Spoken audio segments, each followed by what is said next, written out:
Now for the controversy.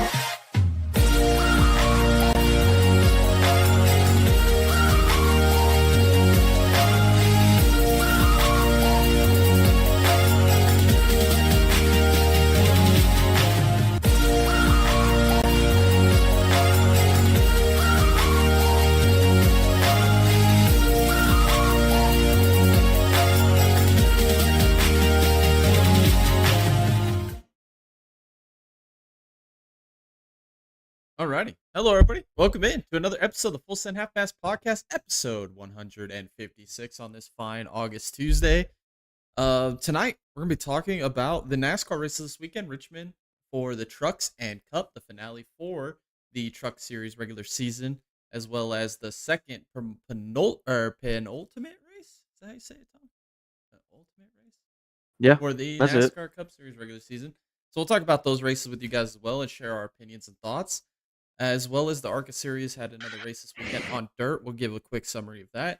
We have a little bit of news to cover here at the beginning of this podcast. So we'll get into that here in a second. We'll also go over the point standings and predictions going into this weekend's Daytona regular season finale. Who makes the cut? Who goes into the playoffs? Who wins this weekend? Who's the dark horses to watch at the Daytona races for Xfinity and Cup? As well as IndyCar at the Milwaukee Mile this weekend for the second to last race of their season, as well as IMSA for the GT Challenge at VIR. Bonehead and Driver of the Week segments, as always. And then, obviously, our NASCAR fantasy, our picks and dark horses favorites going into this weekend's races. First off, I got Tom with me here on this awesome Tuesday. Tom, how are you doing? Oh, I'm just phenomenal, man. Ready to talk about some racing. Hell yeah, man. It wasn't a bad weekend of racing. I can't wait to talk about the Cup race because maybe eat a little bit of crow here off of what we said last week on the podcast. But first off, I think we should start off with some news. I was going to come on this podcast when we got to the truck segment and kind of rant for about 10 minutes on how washed out of a race car driver Matt Crafton is, do the typical random Thor Sport rage compilation here on a Tuesday. But we get news that Crafton's retiring, man. It's about damn time, right? Yeah. Well, about time he got the talking part done. About time. I was like not even shocked when I read the news. I was like, that doesn't surprise me. I mean, at Yeah. least somebody got in his ear a little bit and said, "Hey, bud, like you just can't get it done no more." I mean, he can't. He's been an absolute disgrace the last 3 seasons. Yeah, I think the boiling point for me was how he acted against Nick Sanchez at Talladega a couple years ago, where he had a Yeah, full-on Real exactly. Housewife moment, you know? Yeah, it just seemed like he went off the deep end right then and there, and it was, it's kind of surprising that honestly, I feel like ThorSport, should have stepped in and done something there, but it was surprising to me, and honestly, that was the point where I was like, dude, what are you doing? Like at this point in your career, man, all you're doing is tarnishing your legacy. Like, you've had an incredible run in the truck series. Just freaking call it.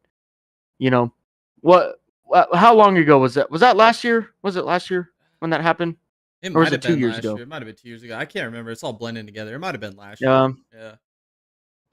but that was the telltale sign for me. And then, what happened during the race this weekend? I'm like, oh my god, can can you just like do us all a favor, please? I mean, I don't want you to taste test Buckshot. I just want you to just like leave the sport or just retire, you know?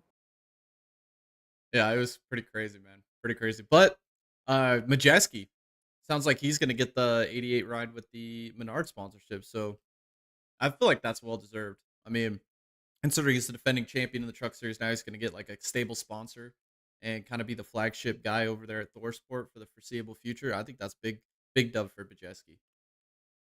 Yeah, but is Menards loyal to ThorSport or are they loyal to Crafton? I think they're loyal to Are they gonna ThorSport, write out to be honest. I don't know.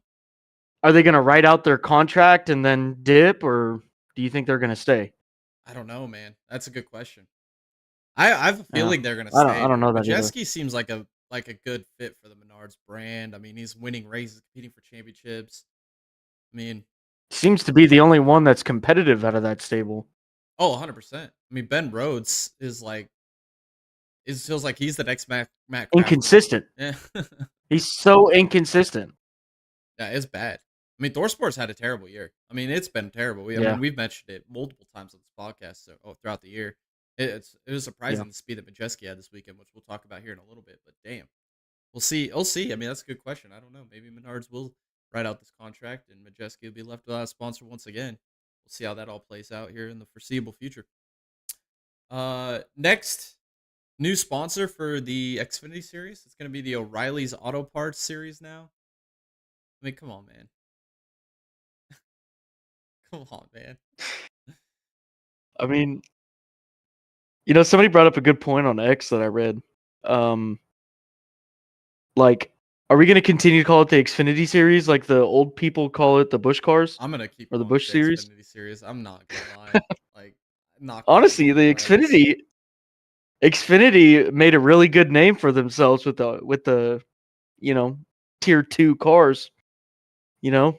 Like to me it's like always well, I remember when it went from Nationwide to Xfinity and I Yeah, was like, "Man, that's a hard sell right there." You know what I mean? Like that's a Nationwide car, no you know? doubt. But now we're all coined into saying Xfinity. I, Fastest Xfinity network or what, internet, whatever. You know? oh my goodness. Now, I feel like maybe I'm an old head because I remember when it was the Bush series, dude. Like way back in like the early 2000s, dude. Like, man, now I feel like I'm getting Yeah. old because now we got Nationwide and Xfinity, and now we're the O'Reilly's Auto Sharts uh series now. So I don't know, man. Well, that, you know what? That might be a fitting name for the Cup Series. Yeah, dude. Maybe. I just don't understand why we have to like call it a sponsor series. Like, why can't we just have a name for it? You know, we got the truck series, we got the cup series. Like, I don't know. Well, these poor team owners, man, they make no money. Yeah, The sport's going under, These poor people. These poor people. you're living the They drive rough better life. cars than me. Yeah, and the way they talk about how much money they make, you think they're living in like Harlem, you know, struggling. Skid Yeah. Row. Hey, by the way, how's your third house at the beach, man? Like, Boat on Lake Norman's awfully nice. That's for yeah. sure. Oh man, that's like Denny Hamlin, dude. To say he had like post on X where he bought a new bass fishing boat, like basically right out Dude, of Bass oh my Pro Shop, god. like a freaking fancy top of the line freaking fishing boat, and here he is bitching that his team don't make any money. I'm like, dude, I would chill on that for a little bit because that's not gonna stand up well in court, dog. That's like getting busted for Dude. like drunk driving, or like, and then you get off, and then the next week you're posting a photo of you with a freaking fifth of Jack Daniel in your hand while you're driving down the road. Like, just stop by your head, bud. I don't get it. Oh man. Alrighty. Next is the NASCAR schedule for 2025, the or 2026 Cup schedule. Dover All Star Race. I don't get that at all. That makes no sense to me. I mean, out of all locations to What are run they an All gonna Star do? race, Let's be honest here. So are we gonna run an all-star race during the day? it has to be. Dover's never had a night race. They don't have lights. Yeah, I don't know, dude. So like, what are we gonna do? Give me a Are we Sunday gonna afternoon switch it to All-Star the race. daytime? That's why. I didn't mind the North Wilkesboro All Star thing. I just don't understand why they just don't go back to Charlotte. Like, run the All Star race like on a Wednesday before the 600, and just But then I say all the time, I'm like, Honestly, everybody gets in the All Star race. Anybody with a pulse is an All Star in NASCAR. It feels like these days. let's make an oval on the streets of Charlotte and run the all-star race there. That'd be freaking badass, dude. Right around the Let's Hall do of Fame. that. Right around the Hall of Fame. Yeah, Yeah, why not? that'd be dope. That'd be dope. I think that better than Dover. Yeah.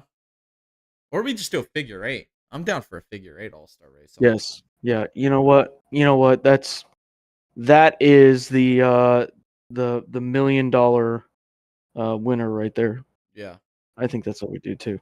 In fact, what we should do as well is we should hook up some flatbed trailers behind them and put Crown Vics on them, and then have them tow around a trailer with the figure eight, Yeah. and then And then last cut one the brake alive lines. wins. Yeah, gotta cut the brake lines Yeah, before the yeah. race. Well, just let them have a little bit of a leak. Let them have brakes at first, and then Yeah. get their confidence up. And then when they go into a corner and they completely fail, then we have some carnage. Hell yeah, dude. That's what we want to see, right? That's what we want to see, man. That's what we want to see. Yeah. Just like the NBA All-Star game Yeah. where you get or you get penalized if you play any defense, like, well, the equivalent in NASCAR would be no breaks. I'm all for it. Yeah, We need to start a GoFundMe now for that. Yeah, there we go. Sign it up. Let's do it. Fox would love that idea, man. They could be able to promote that and everything. It'd be great.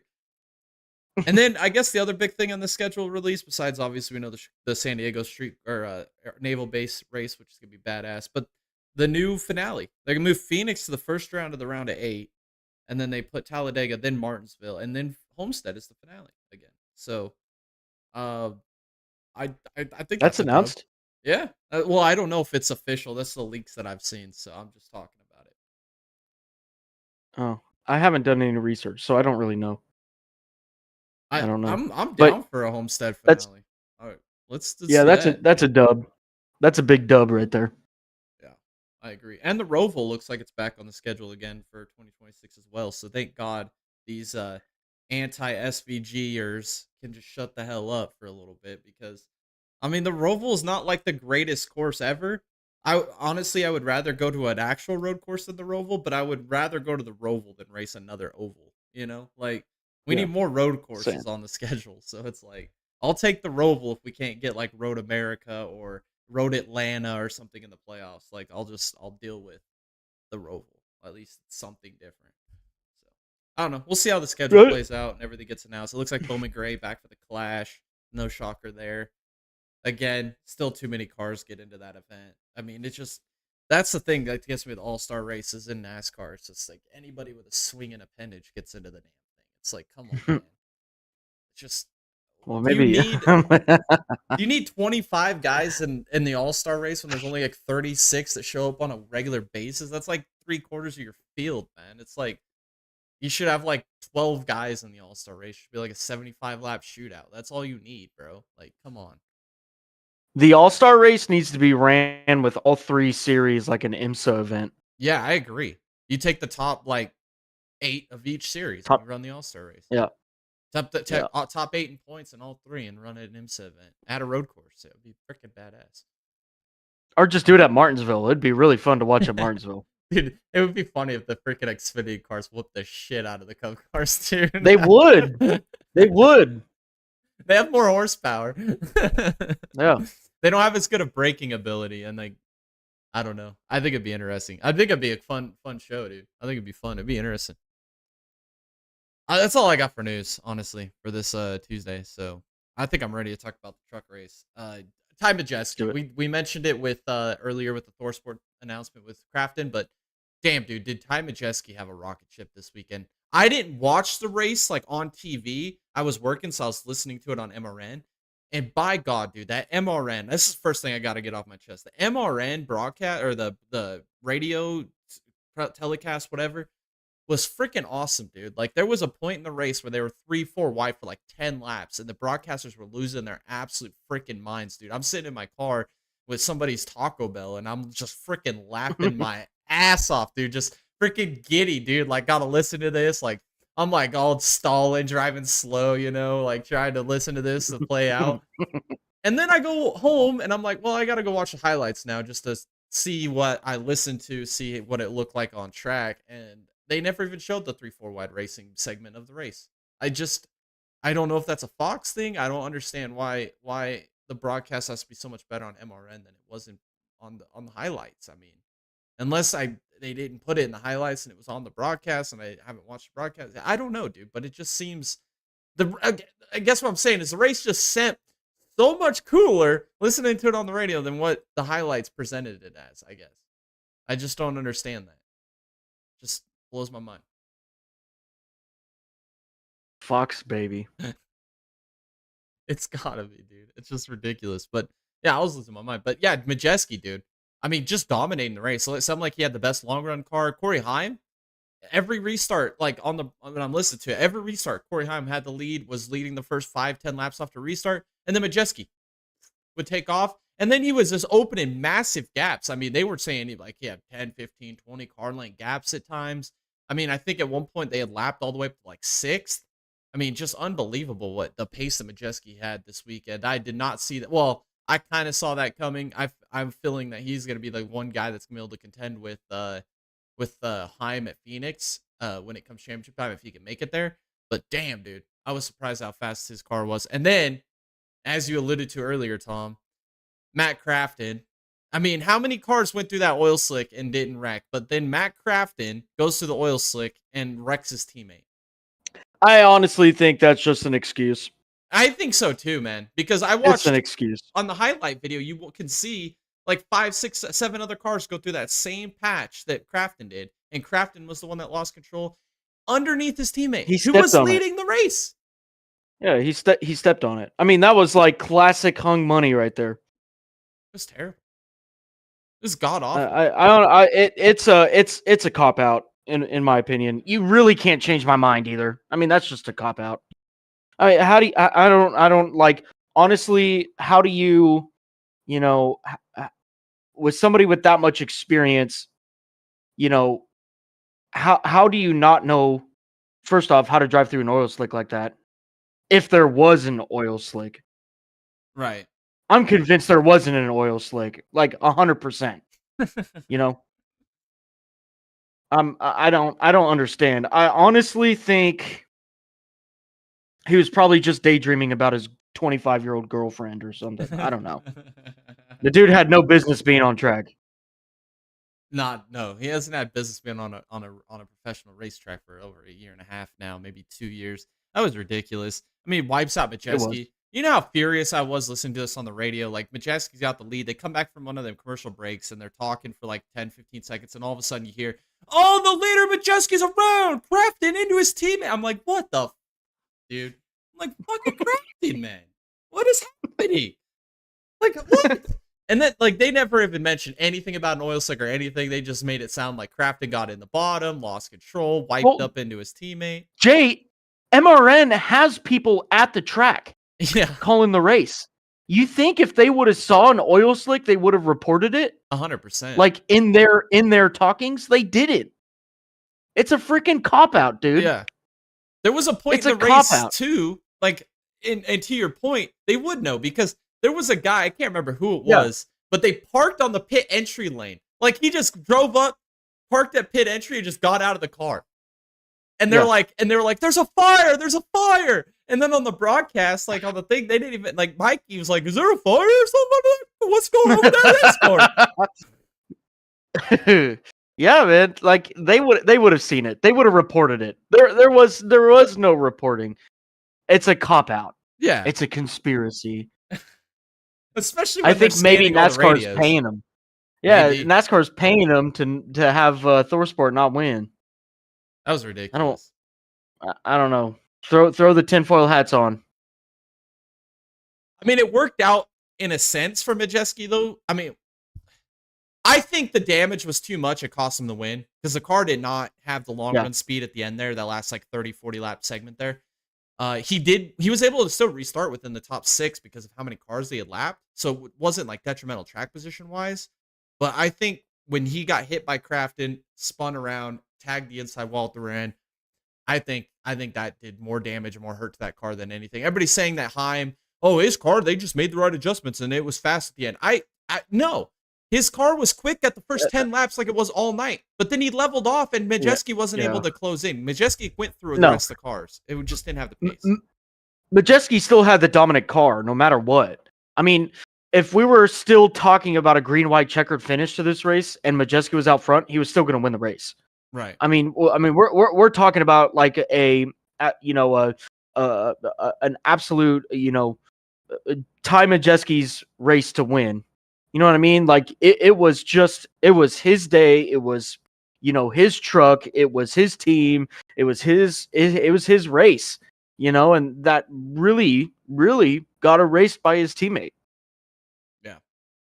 It's a shame, man. It's a shame. I mean, how much bad luck is Majeski going to have? But then again, what is Majeski's MO the last like 3 years, dude? He always turns up in the playoffs. Like, he's never really that good in the regular season. Playoffs show up. He ends up making the championship 4. I think he's made it, the last 3 years in a row? I don't see anything different this year. I think Majeski, you can almost mark him into the Final 4 now. Playoffs and short tracks for Majeski. I mean, that's just his forte, honestly. Yeah, it'll be exciting to see. And then speaking of playoffs, Corey Heim wins again, 7th win of the season. He's going to start the playoffs with 65 points in the bank for the playoffs, dude. That's insane. It's unstoppable. Yeah, I don't know how he could be eliminated. He can completely miss one race each round and still make it in. I mean, and still have, enough points to race in for the next round. Yeah. It's unbelievable. That's crazy.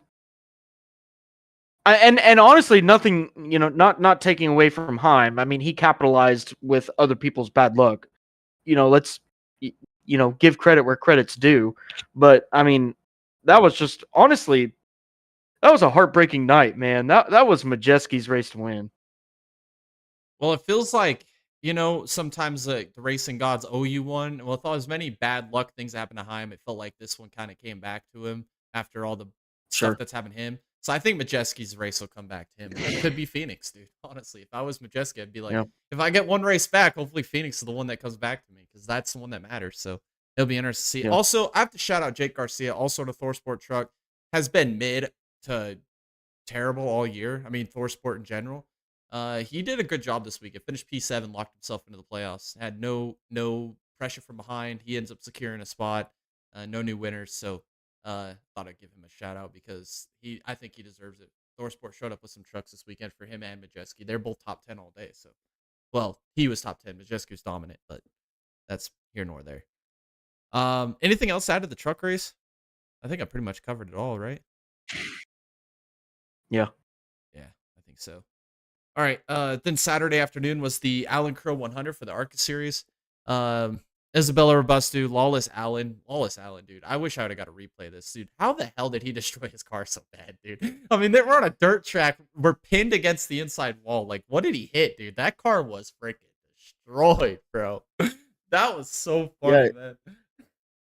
It's like he hit like a red turtle shell? Yeah, dude. From like. Oh man, I've never seen a car on a dirt track like a NASCAR on a dirt track ever look like that. Like usually you're not going fast enough, like especially at that track, like where you're pinned against the inside wall all the way around the bottom. Like, what did he hit, man? Like, did he hit a berm or something? It like destroyed that race car. I don't know. They didn't get any good replays of it. Thanks Fox for that one. But I did want to mention that. Also, Brendan Queen at the end of this race, he was running 3 wide there. Austin Reeves up on the outside. He ends up getting three wide, jockeyed up to the outside. Is getting dumped by old Butterbean. I thought that was pretty funny. But Brett Cruz wins again. I expected that. I called that last week. It's a dirt track. It's Brett Cruz. I mean, who expected anything different? So congratulations to him winning another ARCA race. That's it. I mean, there was not much of this ARCA race, dude. Like, if you like that type of racing, I guess congratulations to you. I didn't think it was that entertaining. I watched part of it on Saturday, and that was about it. That's all I could really muster out of that one. So we'll see how the next one goes. All right, we got to talk about the Cup race, Tom. This is what everybody's here for. Initial thoughts, Tom. I think we need to rate this race out of a scale of 1 to 10 here because we don't do this, but I would give this race a 9 out of 10. The only thing holding it back for me, Tom, is the stage breaks. I would have loved to see this race play out without stage breaks and see how the strategies would have played out then, because we did get, as it always is in these NASCAR races with the stages, right? It's like, what's your strategy? You're going to have 1 stop in this stage, 2 stops in this stage, blah, blah, blah, blah. Everybody's got a predetermined strategy. It's like one or the other. We didn't really get that with the stage breaks. I would have liked to see it without stage breaks. Other than that, I thought the race was good. We had comers and goers. We had lots of tire fall off. You could see it visually on the broadcast. You could see the amount of tire fall off these guys would have after 10, 15, 20 laps. You could see it in the times. I had the times pulled up on my phone. I was watching some of it, and they were pulling off 2-3 seconds off of a 30-lap run. I mean, that's what more can you ask for from short track racing? We had a lot of comers and goers and a lot of different. I guess the comers and goers kind of relate to strategy with the predetermined strategies, but I felt like it was a decent race, dude. I have to eat crow, man. I said it was gonna be a terrible race, and I actually enjoyed this race. I watched it from start to finish. Didn't get bored of it. Didn't pull my phone out to watch X or whatever, like I normally do. It felt like a good race. It felt solid to me. Yeah. Also, this tire package that they brought to Richmond is also going to be at New Hampshire. So hopefully we see a good race out of that too. But I would give this race, you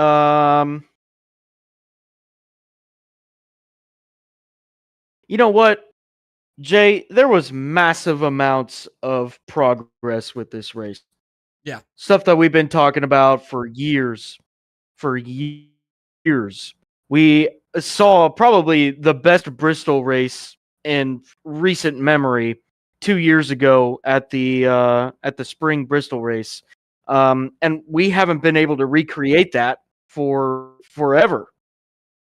Until now, we actually got a tire that we did see a little bit of courting in the short practices, to the point where Joey Logano had to buy some tires off of Rick Ware, and we got a little bit of tire drama there too because NASCAR got involved with that.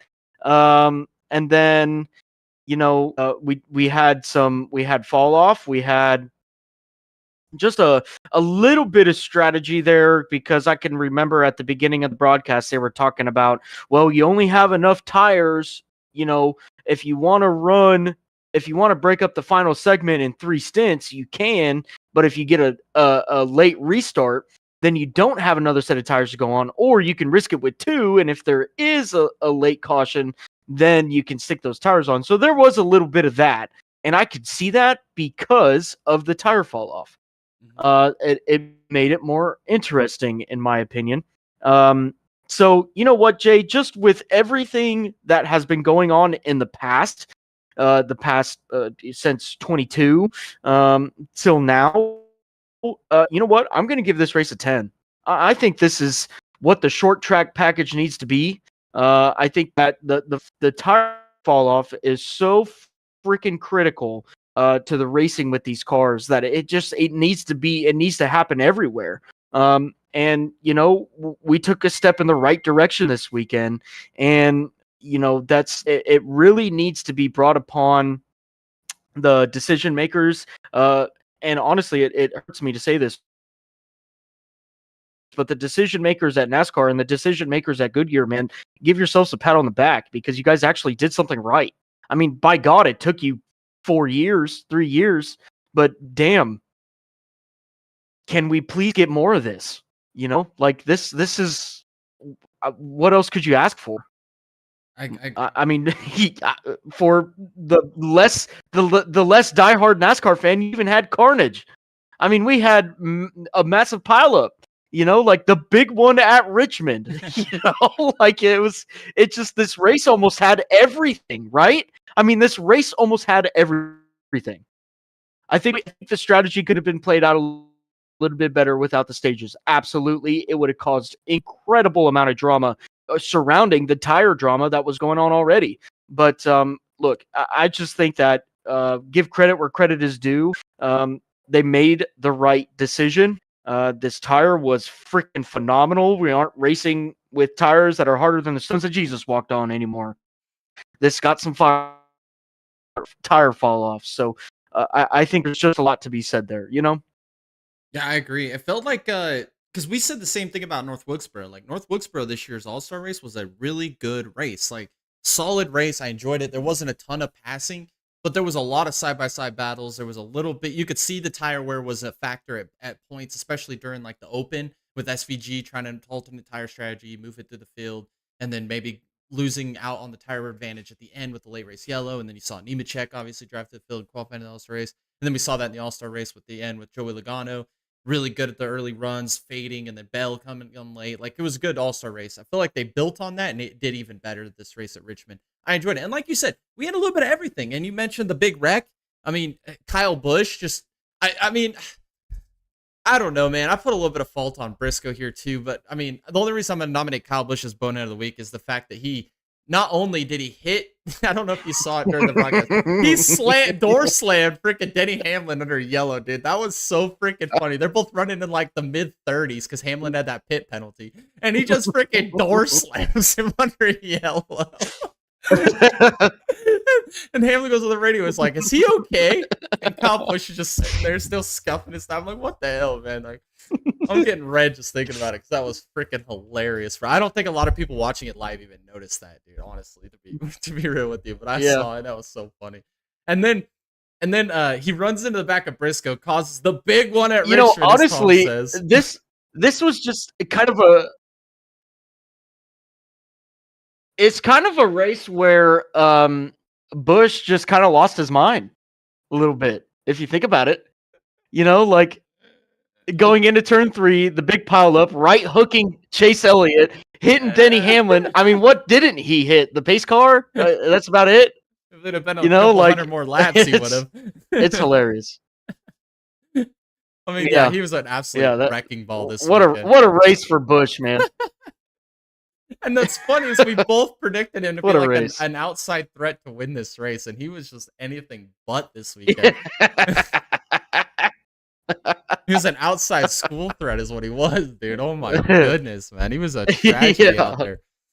But yeah, he absolutely just annihilated half the field. And the funny thing about that, though, Tom, is as many cars that piled into that, like there was no DNFs out of that either. Like that was surprising to me how many. Well, I guess Chase Elliott was the one DNF, but I mean, freaking all of the people that were just reaming Busch, all those Chase Elliott fans, I was like, just stay mad, dude, because that was freaking hilarious, dude.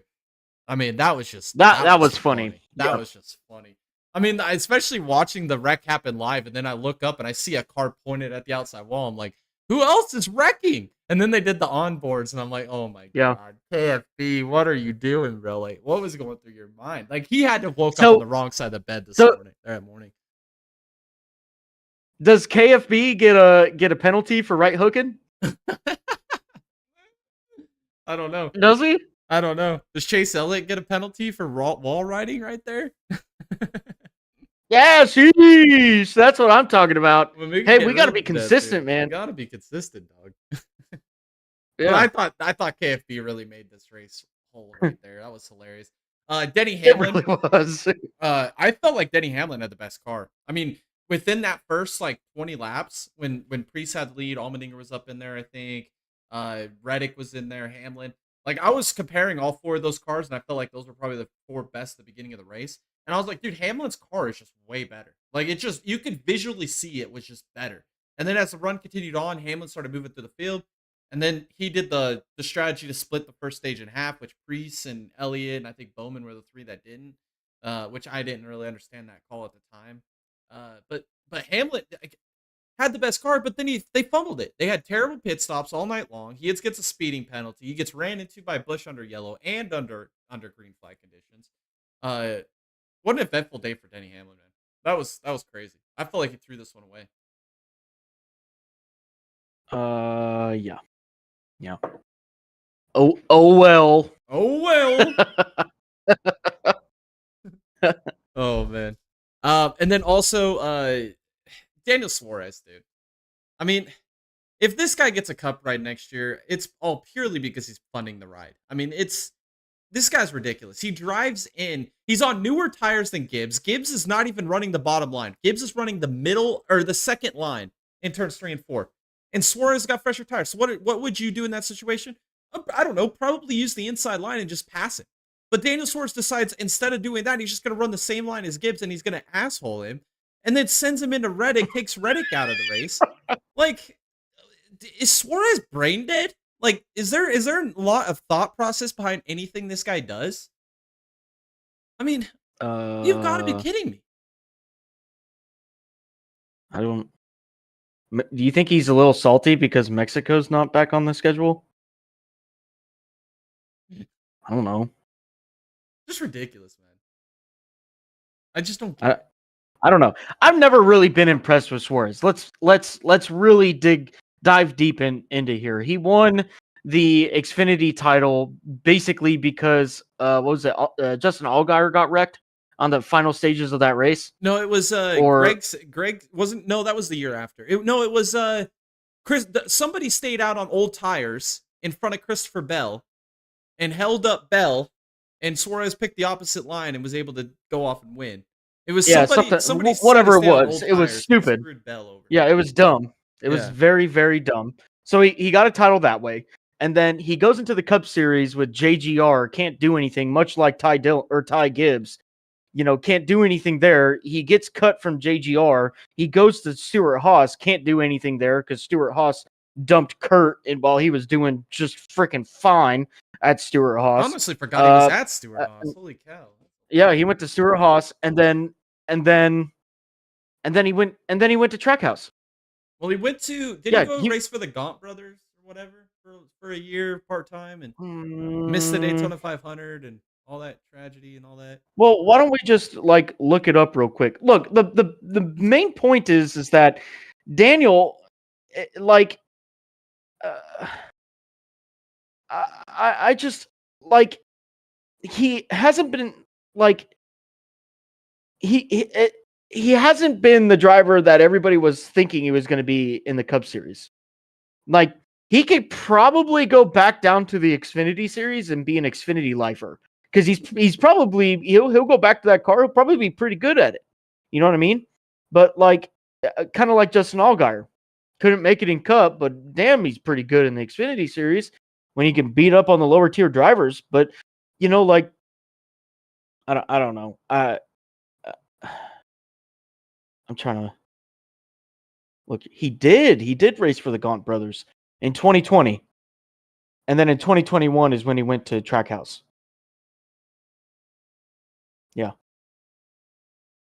Yeah, I'm with you. I'm not really impressed with Daniel Suarez, especially this year with basically his career on the line, having I would say arguably his worst career year in the Cup Series, and then not only that, but being part of the headlines on our podcast every week for doing something stupid like not holding a brake pedal when he crashes, running over people on older tires, uh, hit road penalties, finding himself in the back of the field, like just so much crap that he does. It just makes no sense, man. Like, and then bitching and moaning, like that's the one thing that got me too is like the lack of self awareness and complaining that Trackhouse is favoritism to Chastain. It's like, come on, Well, why wouldn't you? so Let's much. let's be honest here, Jay. Why wouldn't you be favorable to Chastain? Chastain brought so much attention to Trackhouse, not only through the dramas but through the race wins as well.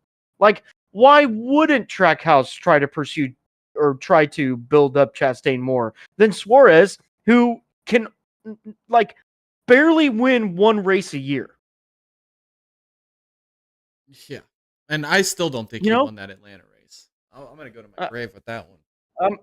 I'm just saying, like, what do you like? If you're Daniel Suarez, what do you expect, man? Yeah, For real, what do you expect? all I could say is adios, amigos. Alrighty. And then I guess the other thing I did want to talk about Austin Dillon, man. What a great race weekend. Tom, you called it. I thought it was I funny. I texted did. you partway through the race because it was between Blaney and Dillon. And guess who we predicted last week on the podcast? Austin Dillon and Ryan Blaney battling for the win. And that's exactly what we saw. That's exactly what happened. But, you know, you might want to call your local racing expert and tell him how wrong we are about that. That was pretty funny. I think Blaney, they just missed it on that strategy call at the end there. Austin Dillon jumped to pit lane, I think 2, maybe 3 laps sooner than Blaney and Bowman did. And I think that was what won him the race. I 100% think that's what won him the race because we saw how much tires fell off. And I just don't think those 3 extra laps later tires were going to make that big of a difference. I think if you were going to do something different, you had to pit like 10 laps later or pit exactly when he pit or undercut him. It was just the only way it was going to happen. Right when I saw Dillon make that final pit stop, I knew the race was over. I knew it was cooked. I knew Austin Dillon won. And then we obviously saw Blaney fade at the end. We saw Bowman come on strong at the end, which was surprising. I don't know what kind of adjustment at the end there. But then again, I don't like the bitching that Bowman did either at the end. That kind of pisses me off, dude, a little bit. Like, that's one thing that he never does is bitch, and that's kind of why I like him. But I lost a little bit of respect for Alex Bowman this weekend with all the bitching he did about the lap traffic, dude. Like, you have to race the lap traffic. I mean, it's not like they were holding him up. Like, everybody was on different tire strategies. I don't like the bitching right there. Like, that was a bad look. Oh, wait, I lost your mic for a second. I don't know what just happened.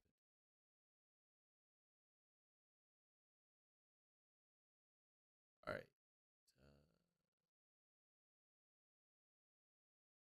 Check, check, check. No, it's still not. It's got to be in my headset.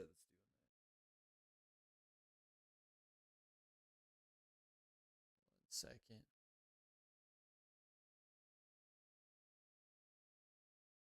All right, check, check, check. Can you hear me? Test, test. Okay, yeah, we got you again. Sorry about that. Okay. I just want to emphasize something here. Like, and well, Jay, I don't know if you feel the same. Look, if there's bitching going on because of things that are happening on track with positions that you're trying to get, that's people around you. Like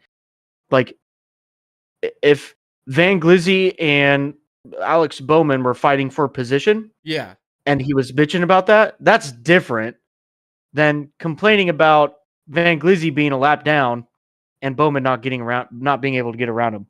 First, well, there's 2 things there, right? The first thing is if you're truly faster, just get around him. I mean, you're on the lead lap for a reason, right? Because you have the faster car. But the second reason is, I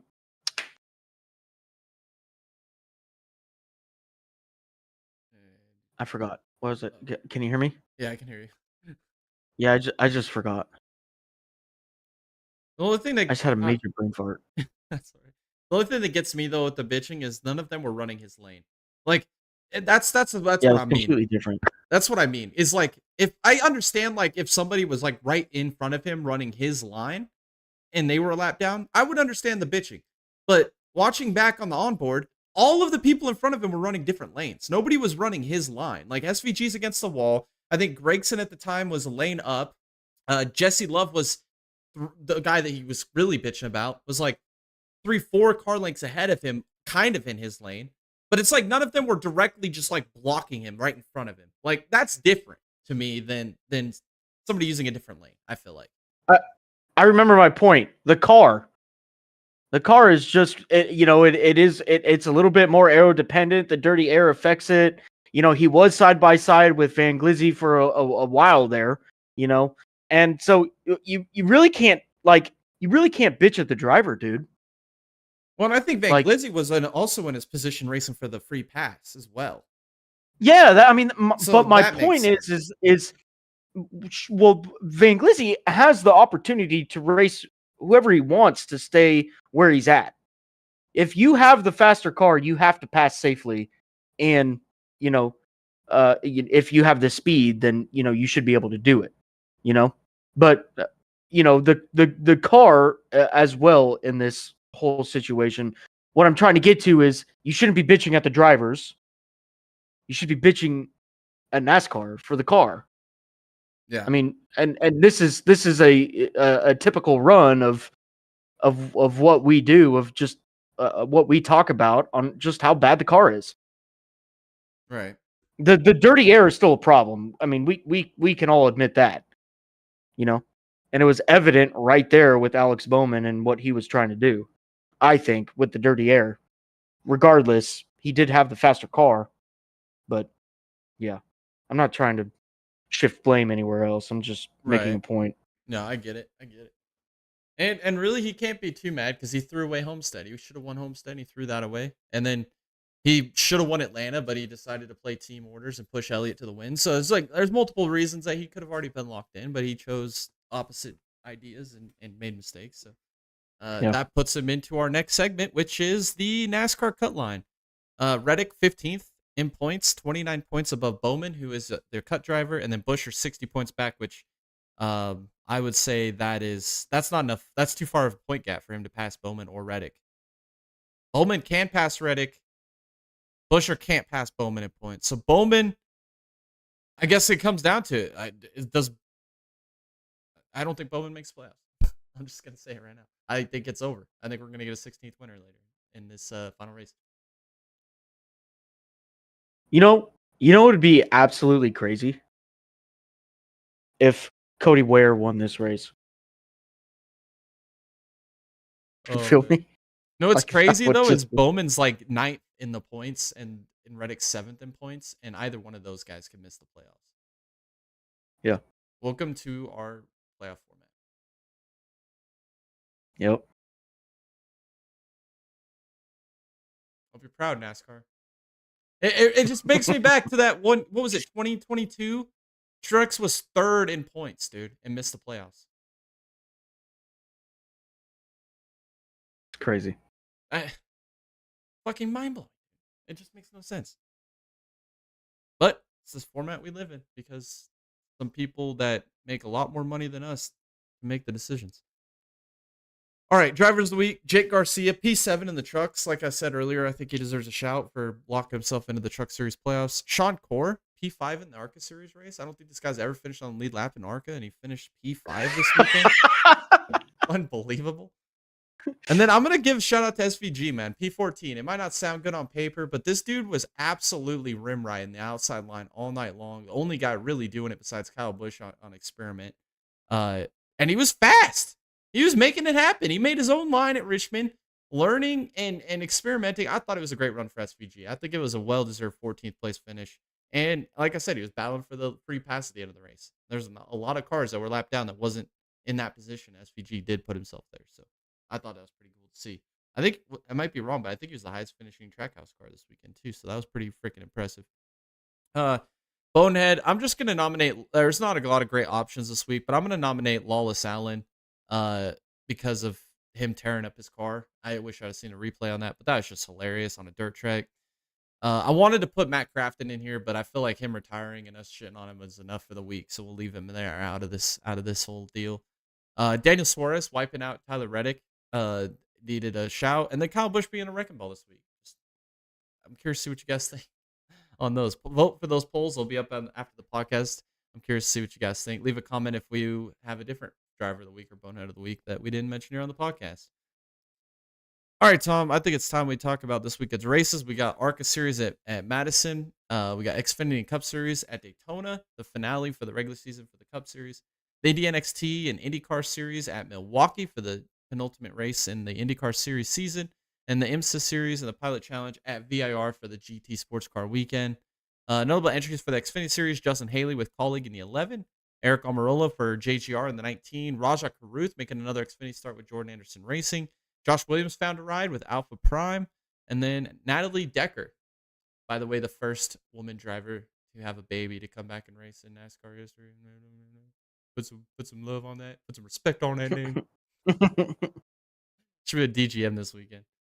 All right, and then for the Cup Series, we got Austin Hill with RCR in the 33. Joey Gase with NY Racing in the 44. Casey Mears with MBM in the 66. And then old BJ's back in the 78. Live Fast Machine. I say let's make our picks, Tom. Friday, the ARCA Series, the Madison ARCA 200. I'm going to go Brennan Quinn. He's going to be back to his winning ways. Easy pick for me. Not going to spend a lot of time explaining that. And I'm going to go LeVar Scott as my dark horse. He had a great run at the dirt track, man, at Illinois, at Duquesne. Yeah, I think he finished, P3? He was up in the top 3 all day. Maybe his day is coming, and he can get a win this weekend at Madison. All right. My favorite, Tristan McKee is coming back. All right, and yeah, that's my pick. I'm really excited to see what McKee can do against these other guys at ovals. So I think that's going to be really, really, really fun to watch. And then my dark horse, same as Jay. Look, I really don't have a dark horse pick for ARCA Series. Really, like ARCA's just kind of hard to choose. But honestly, great choice, and I'm just going to roll with it. I was thinking about putting Sean Corr down, but the sun doesn't shine on a broken clock isn't right more than twice a day, I guess. I don't know.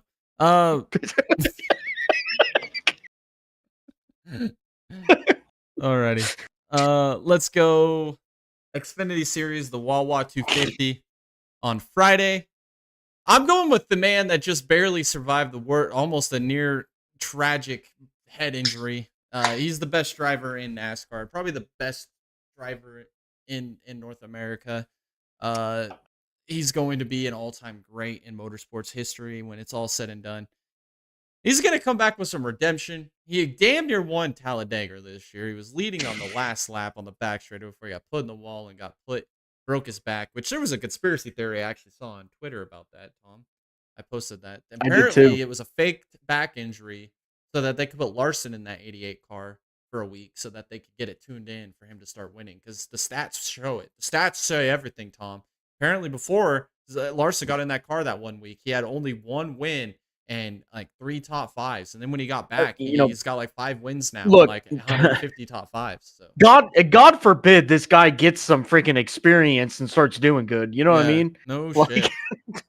Let's just put it all on hung money. You know that we're actually, you know what? The whole career of Zilich just straight hung money. That is the guy who brought this guy up. Yeah, I mean, we're talking mentors. We're talking like, you know, no cap, like dead ass. You know what I mean? Like straight facts, no printer. Like, you know, just straight respect to the hung money, you know, era right there. You know what I mean, Jit? It's straight up. Yeah. I mean, dude, can you imagine if what Zilich would have done in MX5 Cup if Larson didn't show up to Daytona and set that car up for him? I'm telling you, like, I mean, terrible. honestly, it's almost like the passing of the torch of gods that we're talking about right now. No cap. No cap. Dead ass.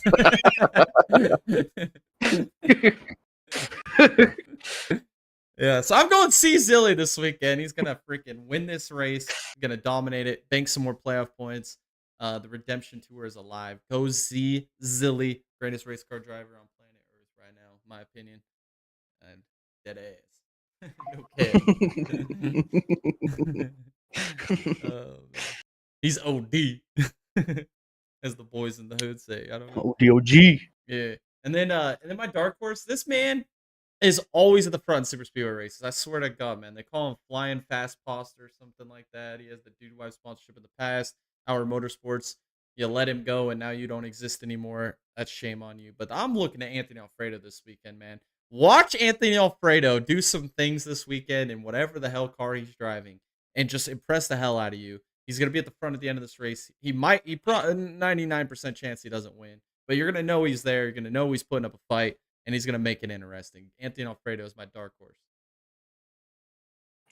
All right. For my favorite, no cap dead ass, it's still C Zilly as well. I mean, the dude's winning the championship this year. Let's just be honest. Call it right now. It's the C Zilly. I really don't have much else to say about that. I mean, I think he speaks for himself. And then for my dark horse, man, I'm going right back with Sieg, man. Look, Sieg is starting to get that team that you need to be worried about of punching their ticket in to the playoffs with a win.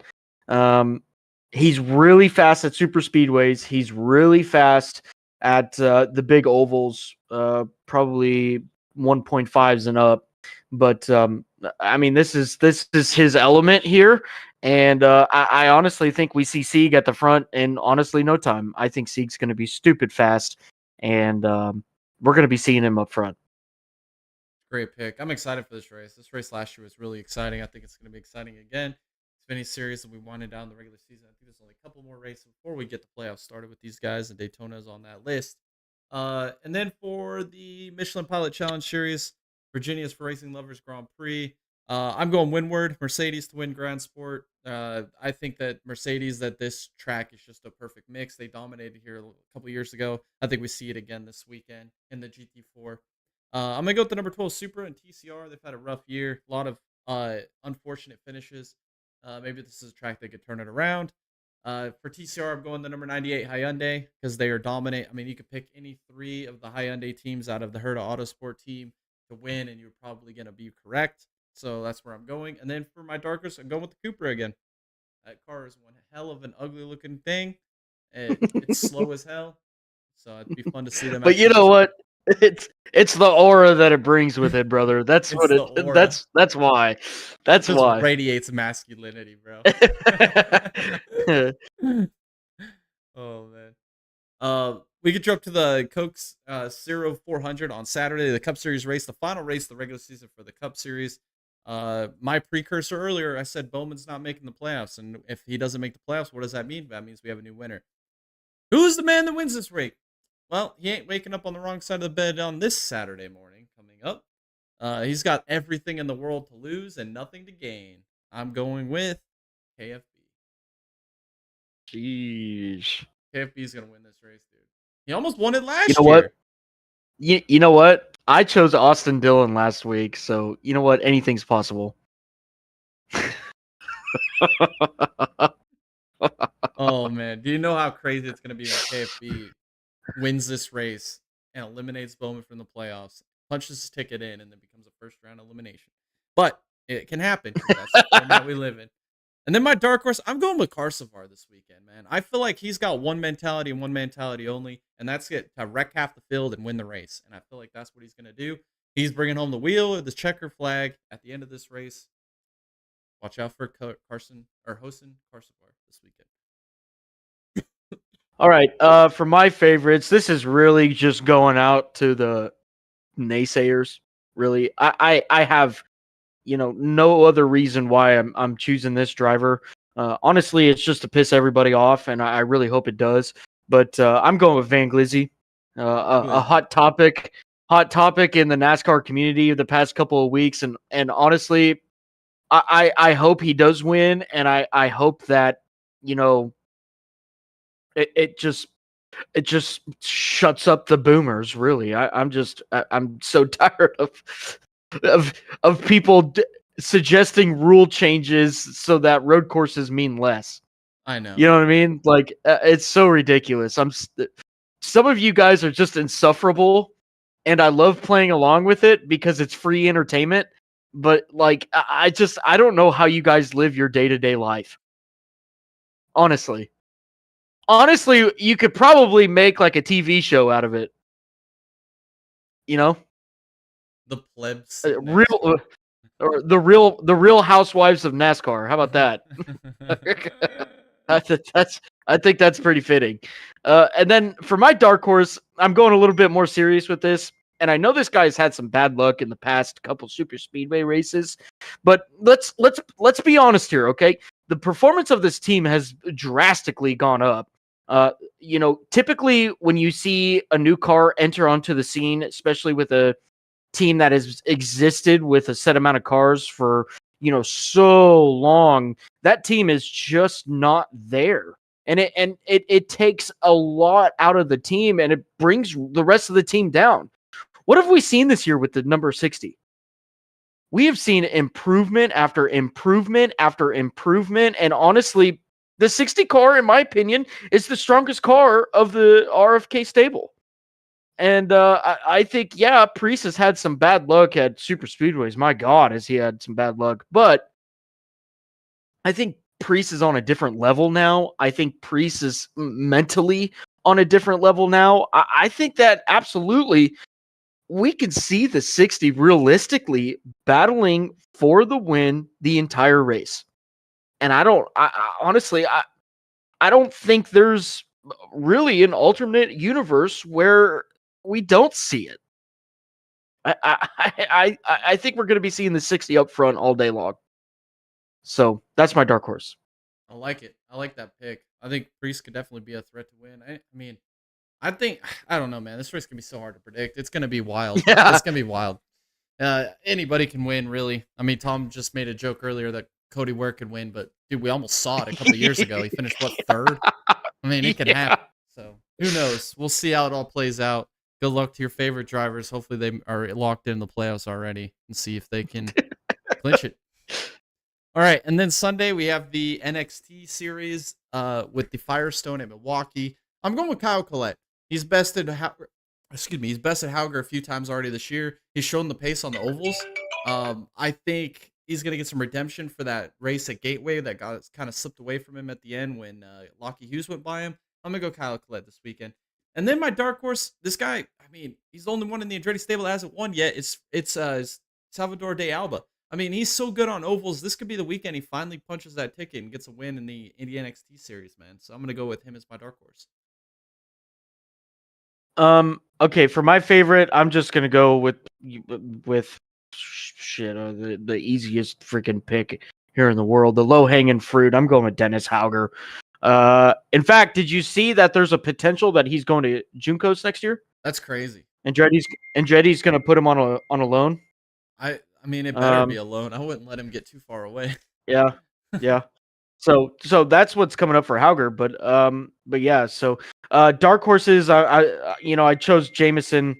A couple weeks ago. I've just been kind of sticking with him. I'll continue to stick with him. I just chose a random driver, to be honest with you.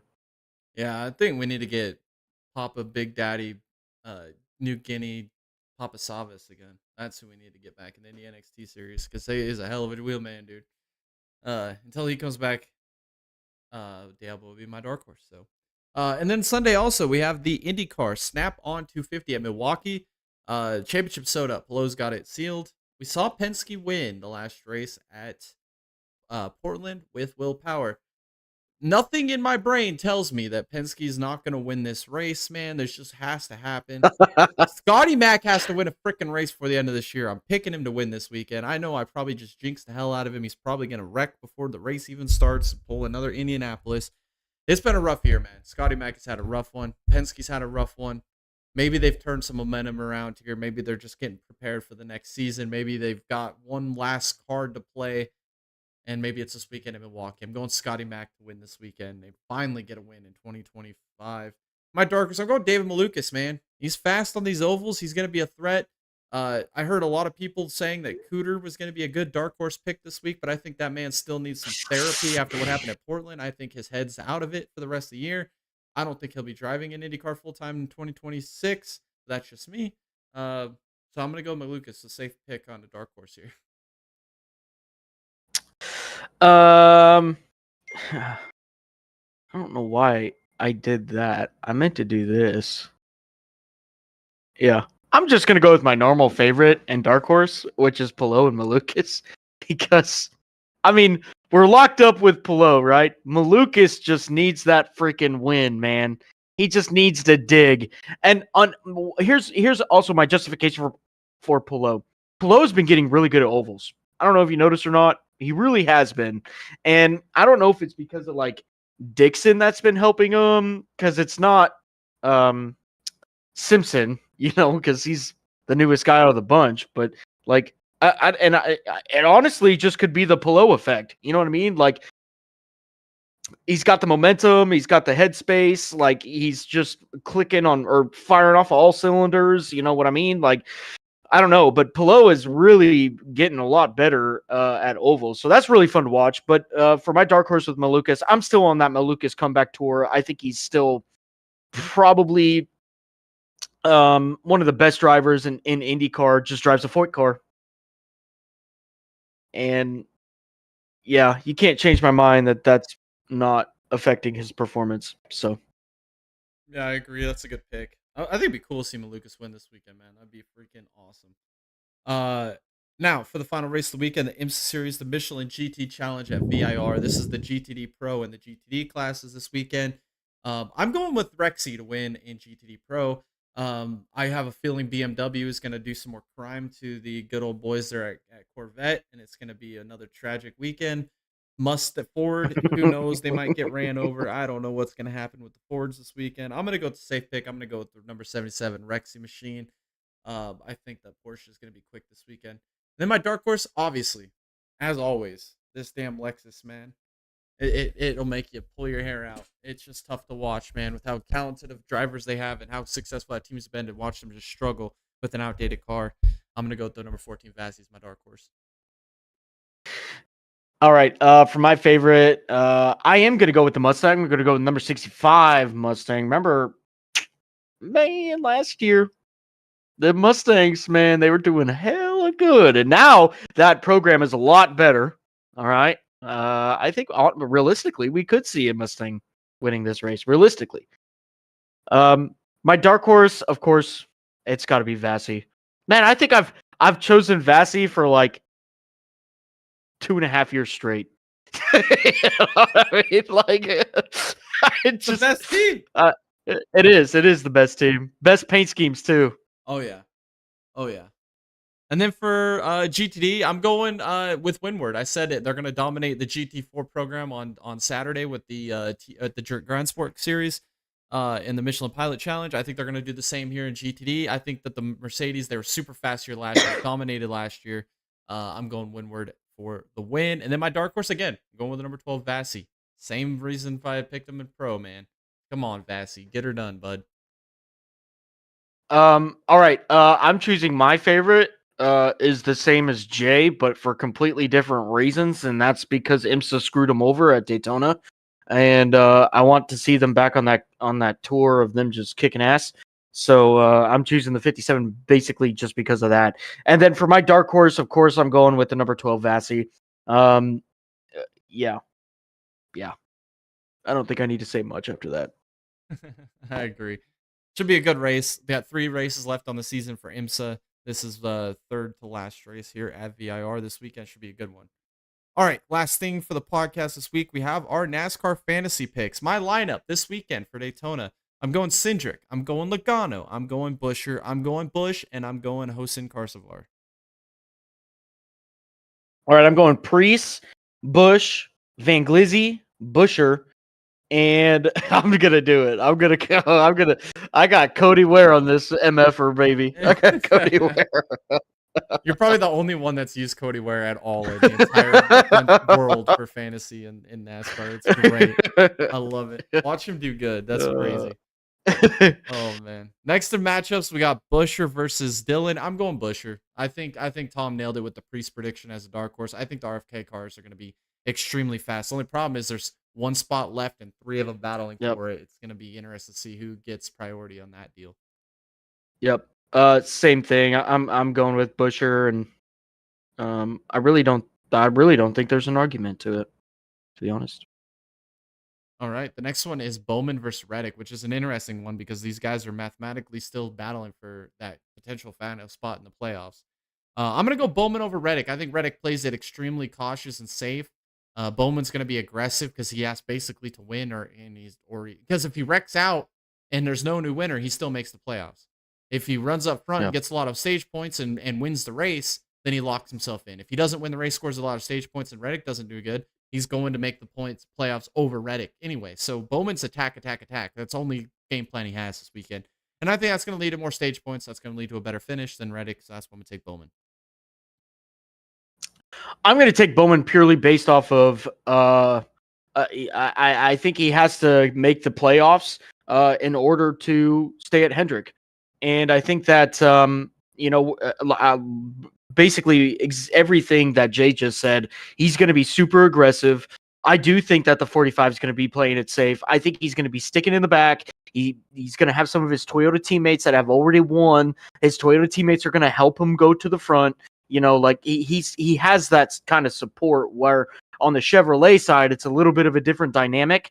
And, the 48 is just going to have to capitalize. I think he can capitalize. I think the 48 is strong at these kind of super speedway tracks. We've seen it over the years where the 48 has been up front where it mattered the most.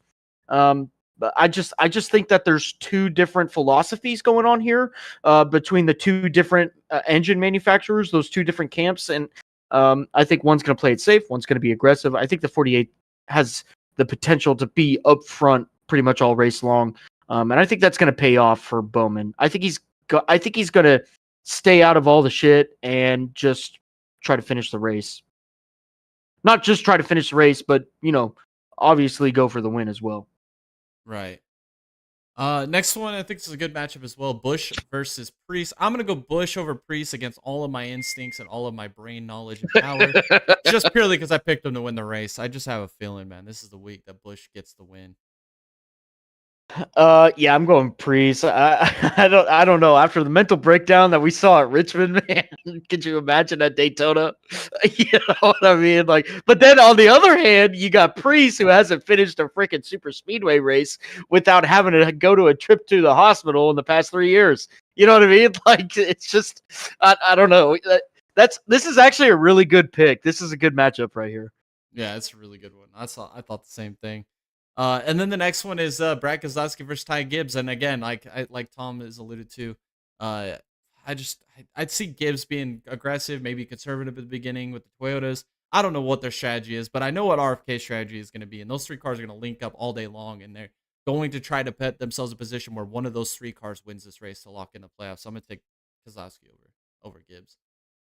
Yeah, I am too. And going back to the philosophies on the two manufacturers there, we know Ford's going to be fast. We know it. I mean, it's almost a given when you go to tracks like these. And then you got the 54, who's going to probably be rolling with the 45, playing it safe, whether it's in the back, mid pack, or whatever. But the only thing the 54 really has going for him, I feel like, is he's going to have a lot of support from the Toyota camp. But with Brad K over the years, Brad is such a freaking master at these tracks, man. You just got to get him in his position, in his element, give him the car, and he'll do it. Brad can absolutely do it. There's no doubt in my mind. You just got to get him in that position. Alrighty. Those are our fantasy picks for this weekend's NASCAR finale, a regular season finale at Daytona. If you guys enjoyed this podcast, make sure to leave a like. Make sure to turn on the bell notifications, stay updated. We do this podcast every Tuesday night, like clockwork. It's always fun. If you guys want to stay up to date with everything happening with our channel, make sure you guys follow us on all of our social medias. All of those links are in the description below, as well as on your screen for you guys to go follow. Also in the description below is a link to our Discord to join the most awesome, funnest, greatest, coolest racing community on the internet. All the drama, rumors, news, memes of every motorsport from around the world right here on our Discord for you guys to enjoy and read and post your own stuff and interact with other like-minded racing fans just as yourself. It's always fun when you guys post in there and interact. We always love that. And we try to post back and comment back to all of your guys' posts because it's super fun to interact with you guys. Also, if you guys want to support us more, go to our merch store. Go buy you some Dega Boys swag. All those proceeds go back to help us make better content for you guys here on YouTube. Thank you guys so much for all your support and tuning in every Tuesday night here on the Full Send Half Mast podcast. I think that's it, Tom. I had a good one. It was fun. Enjoyed the races this weekend, which was a shocker. I didn't expect that this Richmond weekend was going to be good, but it surprised me. Guess I have to eat some crow for that one, but I would rather eat crow than come on here and bitch about it. So I enjoyed it, man. Yeah, same. All right, guys. Thank you guys so much for tuning in on this awesome Tuesday. And with that being said, we will catch y'all in the next one. Have a great rest of your week and enjoy the races this weekend.